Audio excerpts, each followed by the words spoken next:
Un frère a demandé à Cheikh Mohammed bin Saleh al-Athaymin: Allah s'adresse aux croyants en leur demandant d'éviter de prendre les tombes comme lieu de prière. Cependant, nous voyons certaines mosquées construites au-dessus des tombes des prophètes et des pieux anciens de l'islam. Cela est-il permis? La réponse: ce que l'on comprend de la formulation de la question, c'est que l'interdiction de prendre les tombes comme lieu de prière viendrait du Coran. Car la personne dit: Allah s'adresse aux croyants en leur demandant d'éviter. Cela donne l'impression que cette interdiction est mentionnée dans le Coran, mais ce n'est pas le cas. En réalité, cette interdiction est rapportée dans la Sunna où le prophète sallallahu alayhi wa sallam a maudit ceux qui prennent les tombes comme lieu de prière.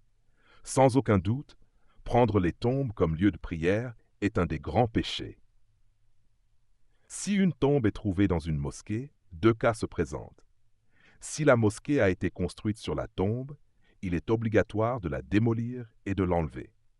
Si la tombe a été placée dans la mosquée après sa construction, elle doit être retirée de la mosquée. Ainsi, le jugement dépend de ce qui est venu en premier. Si la mosquée a été construite avant la tombe, alors il faut déplacer la tombe. Si la tombe était là avant la construction de la mosquée, il faut démolir la mosquée. Il est interdit de construire des mosquées sur des tombes, tout comme il est interdit d'enterrer des morts dans les mosquées.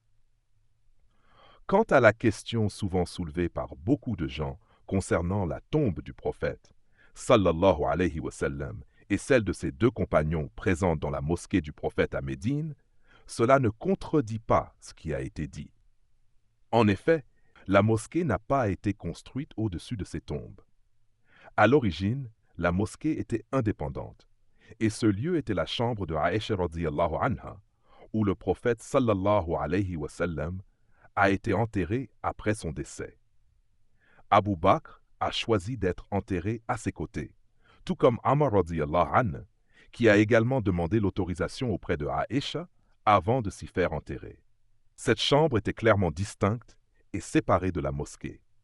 Ce n'est que sous le règne de l'Walid, plus de 90 ans après l'hégire, que la mosquée a été agrandie.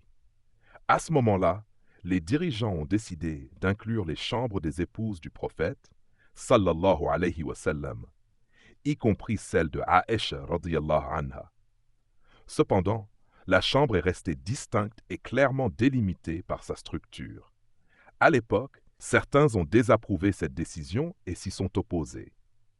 Il est également rapporté que la majorité des compagnons du prophète radhiyallahu anhum n'étaient plus présents à Médine, car ils étaient dispersés dans les territoires islamiques conquis.